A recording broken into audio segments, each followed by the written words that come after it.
آج 7 ستمبر ہے۔ آئیے دیکھتے ہیں کہ تاریخ کے آپ کہہ لیں بڑے کینوس پر یہ دن کیا اہمیت رکھتا ہے۔ ہمارے سامنے کچھ معلومات ہیں، ویکیپیڈیا کے اردو اور انگریزی مضامین سے لی گئی ہیں، اور ان کی مدد سے ہم آج کی تاریخ سے جڑے اہم واقعات، شخصیات، ان سب پر ذرا بات کریں گے۔ مقصد بس یہ سمجھنا ہے کہ ایک دن میں، صرف ایک دن میں تاریخ کے کتنے رنگ بھرے ہو سکتے ہیں۔ بالکل، اور یہ بہت دلچسپ طریقہ ہے تاریخ کو سمجھنے کا۔ کسی ایک دن کو پکڑ لیں اور دیکھیں کہ کیا کیا ہوا۔ تو آج ہم یہی کریں گے۔ 7 ستمبر کو دیکھیں گے کہ پاکستان میں اور دنیا بھر میں یہ دن کیوں یاد رکھا جاتا ہے، واقعات، پیدائشیں، وفاتیں، خاص دن، اور یہ بھی دیکھیں گے کہ کیسے ایک ہی تاریخ مختلف جگہوں پر مختلف لوگوں کے لیے الگ الگ معنی رکھتی ہے۔ ٹھیک ہے، تو شروع کرتے ہیں پاکستان کے حوالے سے۔ 7 ستمبر کی کیا اہمیت ہے؟ اردو ذرائع سے جو پتہ چلتا ہے، 1954 میں آج ہی پاکستان اور 7 دوسرے ملکوں نے ایک معاہدہ کیا تھا منیلا میں، سیٹو۔ جی، سیٹو یعنی South East Asia Treaty Organization. دیکھیں، وہ سرد جنگ کا زمانہ تھا، تو یہ بنیادی طور پر کمیونزم کے پھیلاؤ کو روکنے کے لیے ایک دفاعی قسم کا اتحاد تھا۔ پاکستان کا اس میں شامل ہونا وہ اس وقت کی خارجہ پالیسی کو ظاہر کرتا ہے۔ مغرب کے ساتھ، امریکہ کے ساتھ تعلقات بنانے کی کوشش تھی۔ بعد میں تو خیر یہ تنظیم اتنی کامیاب نہیں رہی، لیکن اس وقت یہ ایک بڑا قدم سمجھا جا رہا تھا۔ اچھا، پھر 4 سال بعد 1958 میں ایک اور اہم بات ہوئی۔ عمان نے گوادر کا علاقہ پاکستان کو بیچنے کا فیصلہ کیا۔ یہ کیا قصہ تھا؟ جی، یہ فیصلہ اچانک نہیں ہوا۔ پاکستان اور عمان کے درمیان کافی عرصے سے بات چیت چل رہی تھی۔ گوادر کی اسٹریٹجک اہمیت شاید آج جتنی واضح نہیں تھی اس وقت، لیکن پھر بھی یہ پاکستان کے ساحل میں ایک اہم اضافہ تھا، اور اس سے دونوں ملکوں کے تعلقات بھی آپ کہہ سکتی ہیں مزید گہرے ہوئے۔ یہ ایک پرامن طریقے سے پاکستان کی سرحدوں میں اضافہ تھا۔ ٹھیک، پھر 1965 کی جنگ، اس میں بھی 7 ستمبر کا ذکر آتا ہے۔ کیا ہوا تھا اس دن؟ ہاں جی، جنگ کے دوران 7 ستمبر کو پاک فضائیہ نے کافی کامیابیوں کا دعویٰ کیا۔ کہا گیا کہ کئی بھارتی طیارے گرائے گئے اور فضائی برتری حاصل کی۔ اسی دن انڈونیشیا نے بھی، جو اس وقت پاکستان کے بہت قریب تھا، کھل کر پاکستان کی حمایت کا اعلان کیا، بلکہ فوجی مدد کی پیشکش بھی کی۔ تو یہ واقعات جنگ میں مورال کے لیے بھی اہم تھے اور پاکستان کی دفاعی تاریخ کے لیے بھی۔ اسی لیے تو پاکستان میں 7 ستمبر کو یوم فضائیہ بھی مناتے ہیں۔ اچھا، تاریخ میں تھوڑا آگے چلیں تو 1974 اس سال 7 ستمبر کو قومی اسمبلی نے ایک آئینی ترمیم منظور کی۔ جی ہاں، یہ دوسری آئینی ترمیم تھی۔ اس کے ذریعے احمدیہ کمیونٹی کو آئینی طور پر غیر مسلم قرار دیا گیا۔ یہ پاکستان کی آئینی تاریخ میں اور سماجی تاریخ میں بھی ایک بہت ہی اہم اور آپ کہہ سکتی ہیں حساس موڑ تھا۔ اس فیصلے سے پہلے کافی بحث ہوئی، تحریکیں چلیں، اور اس کے اثرات بھی بہت گہرے اور دیر تک رہے۔ ہم یہاں صرف واقعہ بتا رہے ہیں تاریخی طور پر، اس پر کوئی تبصرہ نہیں کر رہے، کیونکہ یہ ایک پیچیدہ معاملہ ہے۔ سمجھ گیا۔ کھیلوں کی دنیا سے بھی ایک ذکر ہے۔ 1975 میں اسی دن حنیف محمد صاحب نے اپنا آخری فرسٹ کلاس میچ کھیلا۔ بالکل، لٹل ماسٹر حنیف محمد۔ ان کا نام تو پاکستان کرکٹ کی تاریخ میں سنہرے حروف میں لکھا ہے۔ ان کی ٹیکنیک، ان کا صبر، وہ لمبی لمبی اننگز آج بھی لوگ یاد کرتے ہیں۔ تو 7 ستمبر 1975 کو ان کا جو شاندار فرسٹ کلاس کیریئر تھا وہ ختم ہوا۔ یہ ایک طرح سے پاکستان کرکٹ کے ایک دور کا اختتام تھا۔ پھر 1994 میں آتے ہیں۔ اسلام آباد میں OIC یعنی اسلامی تعاون تنظیم کے وزرائے خارجہ کا اجلاس ہوا۔ یہ کیوں خاص تھا؟ OIC تو مسلم ممالک کی سب سے بڑی تنظیم ہے۔ اس وقت آپ کو یاد ہوگا بوسنیا میں مسلمانوں پر بہت ظلم ہو رہا تھا، تو پاکستان کی اس وقت کی وزیر اعظم بے نظیر بھٹو، ان کی دعوت پر یہ ایک غیر معمولی اجلاس بلایا گیا تھا۔ مقصد یہی تھا کہ مسلم دنیا کو جو چیلنجز درپیش ہیں، خاص طور پر بوسنیا کا مسئلہ، اس پر بات ہو، کوئی مشترکہ لائحہ عمل بنے۔ تو یہ اجلاس دکھاتا ہے کہ پاکستان عالمی سطح پر مسلم امہ کے مسائل کے لیے کتنا فعال کردار ادا کرتا رہا ہے۔ اور ایک آخری بات پاکستان کے حوالے سے 1996 کی۔ امریکہ نے پاکستان کو بوئنگ طیارے بیچنے کی اجازت دی تھی۔ جی، یہ اس لیے اہم تھا کہ اس سے کچھ عرصہ پہلے سے پاک امریکہ تعلقات میں تھوڑا تناؤ چل رہا تھا، کچھ پابندیاں تھیں، تو کمرشل طیاروں کی فروخت کی اجازت ملنا ایک طرح سے تعلقات میں کچھ بہتری کا اشارہ تھا، تجارتی تعاون کی بحالی کا۔ ٹھیک ہے، تو یہ تو ہوئے پاکستان کے حوالے سے 7 ستمبر کے کچھ اہم واقعات۔ اب ذرا دنیا پر نظر ڈالتے ہیں۔ عالمی تاریخ میں یہ دن کیسا رہا؟ قدیم زمانے سے کچھ ملتا ہے؟ بہت کچھ ملتا ہے۔ مثال کے طور پر 1191 میں تیسری صلیبی جنگ چل رہی تھی۔ آج ہی کے دن ارسوف کی مشہور لڑائی ہوئی۔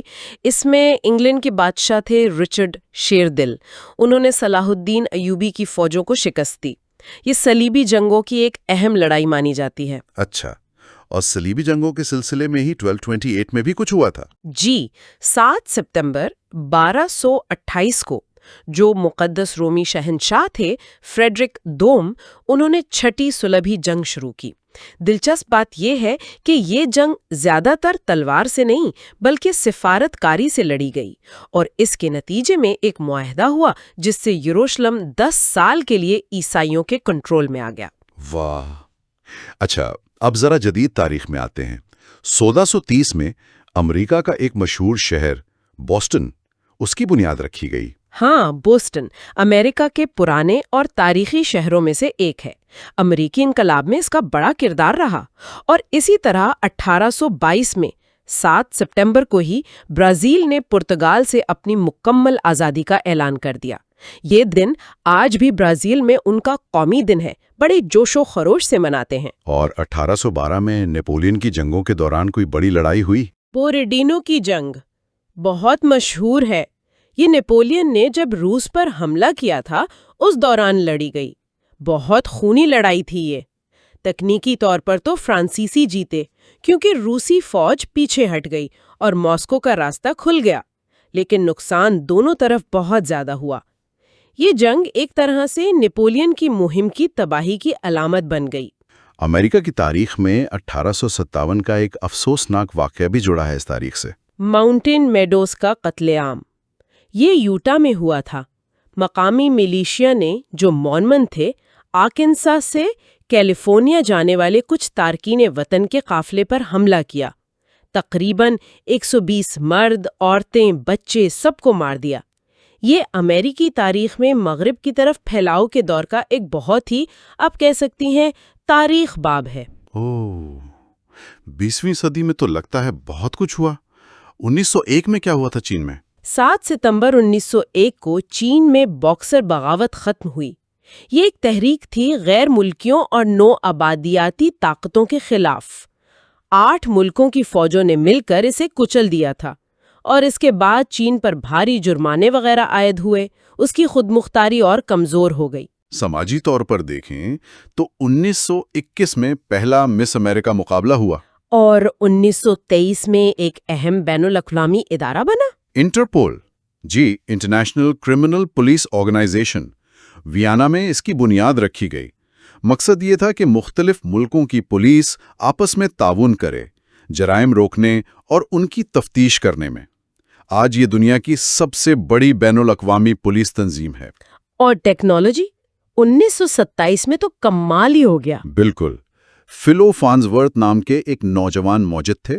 انہوں نے سین فرانسسکو میں دنیا کا پہلا مکمل طور پر الیکٹرانک ٹیلی ویژن سسٹم چلا کر دکھایا۔ یہی آج کے ٹی وی کی بنیاد بنا۔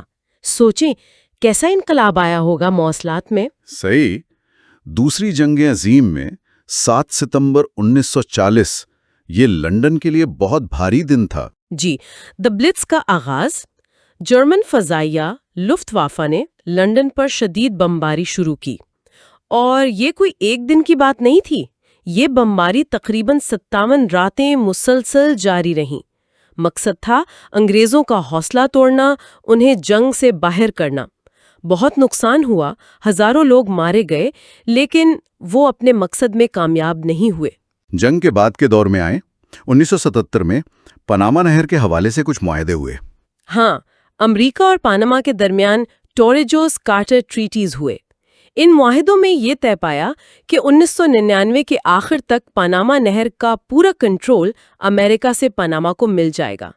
یہ پاناما کے لیے بہت بڑی بات تھی، ان کی قومی خود مختاری کے لیے، اور اس سے لاطینی امریکہ میں امریکی اثر و رسوخ میں تبدیلی کا بھی اشارہ ملتا ہے۔ 1978 میں ایک بڑا عجیب واقعہ ہوا، بلغاریہ کے ادیب کا قتل۔ جارجی مارکوف کا۔ وہ لندن میں واٹرلو برج پر چل رہے تھے کہ ایک اجنبی نے انہیں اپنی چھتری کی نوک چبھو دی۔ بعد میں پتا چلا کہ اس چھتری کی نوک میں ایک زہریلی گولی تھی، ریسن پیلٹ کہتے ہیں اسے، جس سے ان کی موت ہو گئی۔ شبہ کیا گیا بلغاریہ کی خفیہ ایجنسی اور روسی KGB پر۔ یہ سرد جنگ کے زمانے کی خفیہ کارروائیوں کی ایک مثال ہے۔ عجب۔ اچھا، فوجی ٹیکنالوجی میں 1997 میں F-22 ریپٹر نے پہلی اڑان بھری۔ F-22 ریپٹر یہ امریکہ کا 5ویں نسل کا اسٹیلتھ لڑاکا طیارہ ہے، آج بھی دنیا کے جدید ترین طیاروں میں شمار ہوتا ہے، تو اس کی پہلی پرواز ٹیکنالوجی میں ایک اہم قدم تھا۔ اور قدرتی آفات بھی ہیں۔ 1999 میں یونان کے شہر ایتھنز میں زلزلہ ہے۔ جی، اس زلزلے میں بھی کافی جانی اور مالی نقصان ہوا۔ یہ ہمیں یاد دلاتا ہے کہ تاریخ صرف انسان نہیں بناتے، قدرتی آفات بھی اس میں اپنا کردار ادا کرتی ہیں۔ 21ویں صدی میں آتے ہیں۔ 2005 میں مصر میں کیا خاص ہوا؟ مصر کی تاریخ میں پہلی بار ایک سے زیادہ جماعتوں والے صدارتی انتخابات ہوئے۔ اگرچہ ان انتخابات پر سوالات بھی اٹھے تھے کہ کتنے شفاف تھے، لیکن پھر بھی کئی دہائیوں سے وہاں ایک ہی پارٹی کی حکومت تھی، تو یہ ایک تبدیلی کا اشارہ ضرور تھا۔ 2008 میں عالمی معیشت کے حوالے سے ایک بڑی خبر تھی۔ جی، وہ جو 2008 کا مالیاتی بحران تھا، اس کے عروج پر امریکی حکومت نے ملک کی 2 سب سے بڑی مارگیج کمپنیاں تھیں، فینی مے اور فریڈی میک، ان کو دیوالیہ ہونے سے بچانے کے لیے اپنے کنٹرول میں لے لیا۔ یہ دکھاتا ہے کہ بحران کتنا شدید تھا اور حکومت کو مداخلت کرنی پڑی۔ 2011 میں روس میں ایک جہاز کا حادثہ ہوا، بڑا افسوسناک۔ ہاں، لوکوموٹو یاروسلاول آئس ہاکی ٹیم کا جہاز تھا۔ وہ ٹیک آف کے فوراً بعد گر کر تباہ ہو گیا۔ تقریباً پوری ٹیم، کوچنگ سٹاف سبھی ہلاک ہو گئے۔ یہ کھیلوں کی دنیا کے لیے بہت بڑا صدمہ تھا۔ اور بالکل ابھی حال میں 2021 میں ایل سلوادور نے ایک انوکھا قدم اٹھایا۔ جی، ایل سلوڈور دنیا کا پہلا ملک بن گیا جس نے بٹ کوائن کو، جو ایک کرپٹو کرنسی ہے، امریکی ڈالر کے ساتھ ساتھ اپنی سرکاری کرنسی قرار دے دیا۔ یہ کرپٹو کرنسی کی تاریخ میں اور قومی معیشتوں میں اس کے مستقبل کے حوالے سے ایک بہت اہم پیش رفت ہے۔ واقعی عالمی سطح پر دیکھیں تو 7 ستمبر جنگ، سیاست، ٹیکنالوجی، معیشت، آفات، سماجی تبدیلیاں، کھیل، مطلب ہر طرح کے واقعات سے جڑا ہے۔ بالکل، یہ تاریخی پیچیدگی کو ظاہر کرتا ہے۔ ایک ہی دن میں کہیں نئی قومیں بن رہی ہیں، کہیں سلطنتیں لڑ رہی ہیں، کہیں ٹیکنالوجی آگے بڑھ رہی ہے، تو کہیں معاشی بحران آ رہے ہیں۔ اب بات کرتے ہیں ان مشہور لوگوں کی جو 7 ستمبر کو پیدا ہوئے۔ یہ لسٹ بھی کافی دلچسپ لگ رہی ہے۔ شاہی خاندانوں سے شروع کریں۔ ضرور۔ 1533 میں انگلینڈ کی ملکہ الزبیتھ اول پیدا ہوئیں۔ ان کا دور حکومت ایلزابیتھن ایج انگلستان کی تاریخ کا ایک سنہرا دور مانا جاتا ہے۔ آرٹ، ادب، سمندری طاقت، سب کو عروج ملا۔ اور ہمارے زمانے میں 1930 میں بیلجیم کے بادشاہ بوڈوین پیدا ہوئے۔ انہوں نے بھی تقریباً 42 سال حکومت کی۔ آرٹ اور ادب کی دنیا سے کون کون ہیں؟ 1909 میں ایلیا کازان، یہ یونانی نژاد امریکی فلم ڈائریکٹر تھے۔ On the waterfront, streetcar named desire جیسی مشہور فلمیں بنائیں۔ 1870 میں روس کے ایک بڑے حقیقت پسند ادیب الیگزینڈر کوپرن پیدا ہوئے، اور 1943 میں گلوریا گینور ڈسکو کوئین کہلاتی ہیں۔ ان کا وہ گانا آئی ول سروائیو تو دنیا بھر میں مشہور ہے۔ میوزک میں اور بھی بڑے نام ہیں۔ 1936 میں بڈی ہالی۔ جی، بڈی ہالی راک اینڈ رول موسیقی کے بانیوں میں سے تھے۔ کیریئر تو بہت چھوٹا رہا ان کا، لیکن ان کے گانوں نے، ان کے انداز نے آنے والے موسیقاروں پر جیسے بیٹلز، رولنگ سٹونز، ان سب پر بہت گہرا اثر ڈالا۔ اور 1964 میں ایزی ای پیدا ہوئے۔ یہ ویسٹ کوسٹ ہپ ہاپ کے بہت اہم نام تھے، NWA گروپ کے ممبر۔ سائنس اور ٹیکنالوجی کے شعبے سے 1917 میں سر جان کانفورتھ، یہ آسٹریلوی نژاد برطانوی کیمیاء دان تھے۔ انہیں 1975 میں کیمسٹری کا نوبل انعام ملا انزائم پر کام کرنے کے لیے۔ اور 1912 میں ڈیوڈ پیکٹ پیدا ہوئے۔ انہوں نے ولیم ہیولٹ کے ساتھ مل کر ایک گیراج میں HP یعنی ہیولٹ پیکٹ کمپنی شروع کی تھی۔ آج دنیا کی اتنی بڑی کمپنی ہے۔ یہ کتنی دلچسپ بات ہے نا۔ پیکرڈ 7 ستمبر کو پیدا ہوئے اور اسی تاریخ کو 1927 میں فیلو فارنسورتھ نے ٹی وی کا مظاہرہ کیا۔ ہاں، یہ تو واقعی دلچسپ اتفاق ہے۔ ہندوستان سے بھی ایک مشہور اداکارہ کا یوم پیدائش ہے آج۔ جی، 1925 میں بھانومتی رام کرشنن پیدا ہوئیں۔ یہ جنوبی ہندوستان کی فلم انڈسٹری کی بہت بااثر شخصیت تھیں۔ اداکارہ بھی تھیں، گلوکارہ، موسیقارہ، ڈائریکٹر، رائٹر، سب کچھ۔ کئی زبانوں میں کام کیا انہوں نے۔ تو یہ لسٹ واقعی دکھاتی ہے کہ ایک ہی تاریخ کیسے مختلف شعبوں میں سیاست، سائنس، آرٹ، میوزک، بزنس، ہر جگہ نمایاں لوگوں کو جنم دے سکتی ہے۔ بالکل، ملکہ الزبیتھ اول سے ایزی ای تک، ایلیا کزان سے ڈیوڈ پیکٹ تک، یہ تنوع واقعی حیران کن ہے۔ انسان کی صلاحیتیں کتنی وسیع ہیں یہ ظاہر ہوتا ہے۔ اب آتے ہیں ان شخصیات پر جن کا انتقال 7 ستمبر کو ہوا۔ تاریخ کی کون سی بڑی ہستیاں ہیں جن کا یہ یوم وفات ہے؟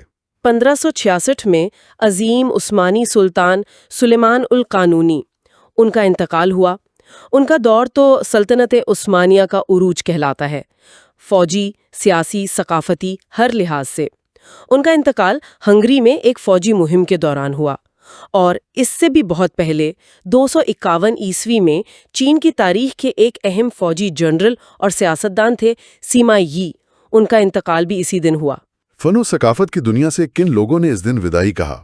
1978 میں کیتھ مون، یہ مشہور برطانوی راک بینڈ تھا دی ہو، اس کے ڈرمر تھے۔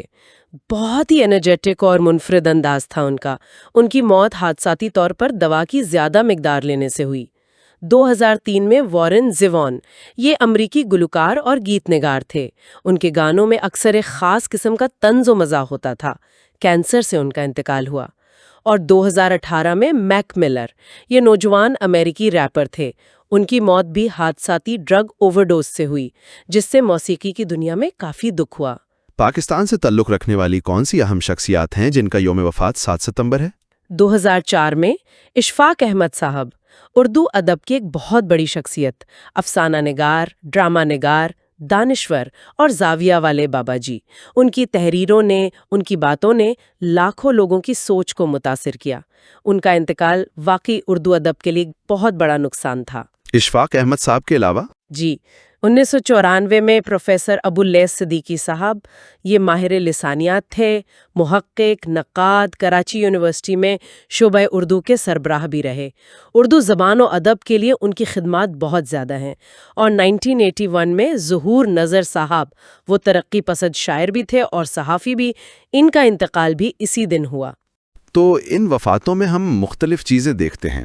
ایک طرف سلیمان اول جیسے بادشاہوں کے ادوار کا خاتمہ ہے، دوسری طرف کیتھ مون یا اشفاق احمد جیسے ثقافتی نقصان ہے، اور پھر میک ملر جیسی نوجوان زندگیوں کا المناک خاتمہ بھی۔ جی ہاں، اور یہ تاریخ ہمیں یاد دلاتی ہے کہ موت تو زندگی کی حقیقت ہے۔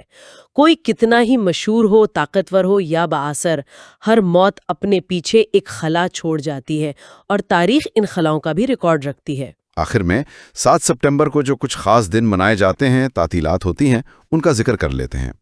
پاکستان میں تو ہم نے یوم فضائیہ کی بات کی۔ اس والے اعلان کی یاد میں فجی میں ایسے یوم دستور یعنی کانسٹیٹیوشن ڈے کے طور پر مناتے ہیں۔